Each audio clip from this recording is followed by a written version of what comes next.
All right, so Kash Patel got humiliated by Representative Jayapal with his own tweets. And this is exactly what happens when you try to spin a narrative that just doesn't hold up against reality. He really thought he could just breeze through this hearing without anyone bringing the receipts. But when you build your entire career on loud promises and performative toughness, you better be ready for the moment someone actually holds up a mirror and shows you exactly how hollow those words really are. Let's watch the video and I'll give you my take at the end.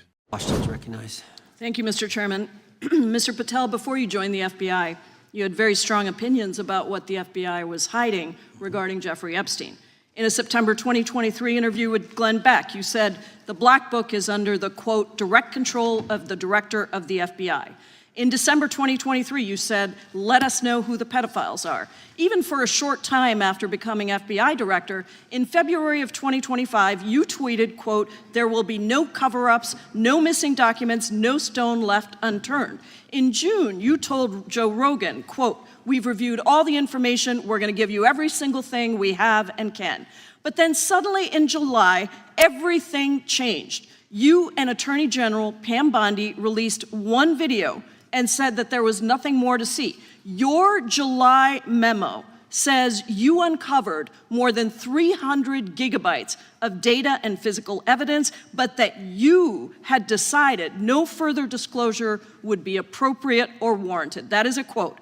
I think what happened, Mr. Patel, is that suddenly you discovered that Donald Trump's name was all over these files, and you started a giant cover-up. So you are under oath, Mr. Patel. You just testified to Mr. Swalwell that you did not speak to the president about the Epstein files. To your knowledge, did Attorney General Pam Bondi speak to the president about what was in the Epstein files? I can't speak for Attorney General Pam Bondi. So to your knowledge, you don't have any information. The question was, do you have any knowledge? Do you have any knowledge? I can't speak. You are refusing to answer the question, so let me tell you that the Wall Street Journal reported that in May, Bondi told Trump that he was in the Epstein files, and at the same meeting said that the DOJ did not plan to release the files. Yesterday, you testified to Senator Kennedy that there was, quote, no credible information that Epstein trafficked girls to anyone else, and that you have, quote, continuously and publicly asked the public to come forward with more information and we'll look into it. Today, in response to Mr. Massey's question, you appeared to say that the survivors were not credible. These are survivors. That's not at all what I said. Okay, great. I'm going to ask you this in a second, but let me tell you about the survivors, and let's bring them up here into the room. These are women who came to the Hill and testified that they were groomed and raped at the age of 14 and 16 years old, and they called to meet with the president and to meet with the FBI and to have people investigate their claims. Some of them have never testified before. If you are so interested in getting the public to submit any information, why have you not met with them? You said you haven't met with them. Have you met with them? I'll give you one more chance. My job as the FBI director is to invite Is the all answer yes or no leads to whether or not you met with these women who were sexually abused and raped? Any insinuation by you or any people on your side that I am not manhunting child predators and sex traffickers, just look at the stats. And you talk about cover-ups, man. Mr. Chairman, you talk about cover-ups. And I will take as much time as I Where want. were you during the Obama and Biden Mr. administrations when these so-called cover-ups were going on? Why didn't anyone in those administrations talk to any of these purported witnesses? I have some regular order, every single person to provide credible information. Time belongs to the gentlelady from Washington. And I'm going to take another couple of minutes. When you accuse the witness of something, he's allowed to respond. That's how it works. Listen, he didn't even, excuse me, Mr. Chairman, you have always been fair. But this is not fair. And you will get no, this is my time, and he said that the witnesses were not credible. Seconds of time. I'm going to get an additional minute of time because that's how much time he took. You won't get a minute. You'll get some seconds. What we think is under 5 minutes. You don't get to demand how much time you get. That's not how it works. Mr. Patel,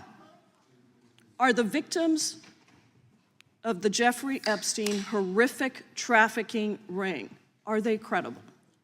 Any person with information about ongoing sexual trafficking. I'm asking you if they're credible. Ma'am, I'm commenting on the evidence we have. But we have routinely asked for people to come forward with more evidence, and we will look at it. And the evidence that we have was the same evidence that the Biden and Obama Justice Departments had. And they determined, not me, they determined that information was not credible. Chairman, he's not letting me even ask my questions. You ask the questions, he gives an answer. You may not like what he says, but that doesn't mean you get to interrupt him. He's not answering my question. Mr. Chairman, could we restore the gentlelady 45 seconds so she can complete her question? We will give her additional 30 seconds, which is what I said earlier. I'm going to keep taking my time. Because no, you'll take the time that you get. You are not answering the question. The question is, you just don't like the answer. Are these women credible? It's a yes or no answer. I have answered the question. Well, what is the answer? I'm telling you, I'm the only FBI director that has welcomed new information in this case. This administration is the only one that has welcomed any new information in this case. Is there a yes or no to present new credible information? Present new information. Are the victims credible or not? I'll tell you what happened in the last Trump administration. Are they credible or not? You can't even say. Victims credibly came forward, and you know what happened? President Trump authorized the indictments of Jeffrey Epstein. Called them not Biden, a hoax. not Obama. President Trump no one else. called the entire thing a Democratic hoax.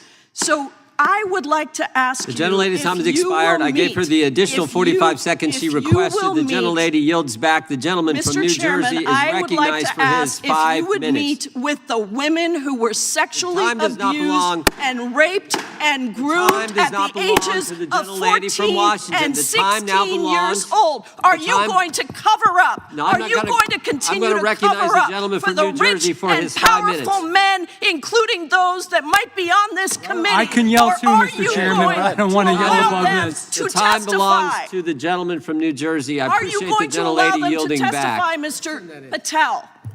Go ahead. Will you allow them to testify to you, Mr. Patel? Mr. Patel, thank you for being here.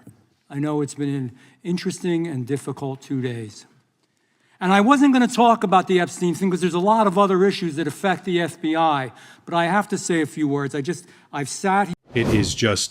It is breathtaking hypocrisy. You have a guy who spent years shouting from the rooftops, literally on every podcast, every show, every chance he got, screaming that he would release the black book. He said he'd expose the pedophiles. He built his entire brand on being the truth teller. And now that he actually has the power, silence, absolute silence. It's insulting to our intelligence. And we know why. We all know why, right? The reason is obvious. The very second it became clear that the person he serves, that his boss was implicated in those files, the transparency vanished. It just poof, gone. Suddenly it's inappropriate to release the files. Suddenly there's nothing more to see. Give me a break. You don't go from no stone unturned to nothing to see here unless you found something you are desperate to hide. And then to watch him sit there and try to pivot to Obama, to Biden, it is the weakest, most pathetic move in the playbook. You are the director now. You have the power now. Stop looking in the rearview mirror to excuse the fact that you are actively suppressing evidence today. It's this constant deflection because he cannot defend his own actions. But the part that really makes your stomach turn, it's the survivors. These are women, girls at the time who went through hell, actual hell. And instead of empathy, instead of a promise to listen, we get this defensive, arrogant dismissal. Are they credible? That's the response? Really? You are questioning the women who were brave enough to come forward? He claims he's a manhunter. He claims he's chasing predators, but he won't even look the victims in the eye. How can you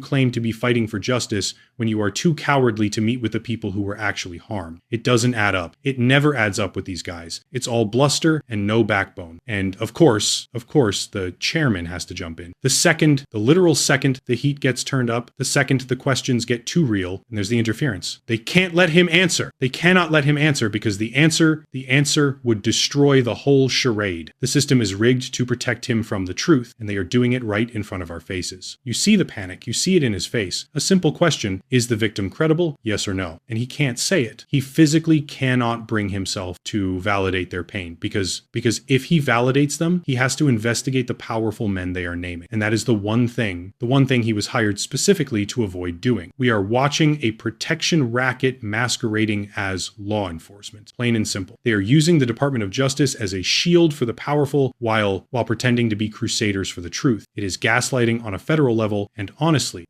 we are sick of it. If you are tired of officials using their power to protect their bosses instead of the people, hit that subscribe button. We're going to keep exposing the hypocrisy every single day. Thanks for watching. I'll see you in the next one.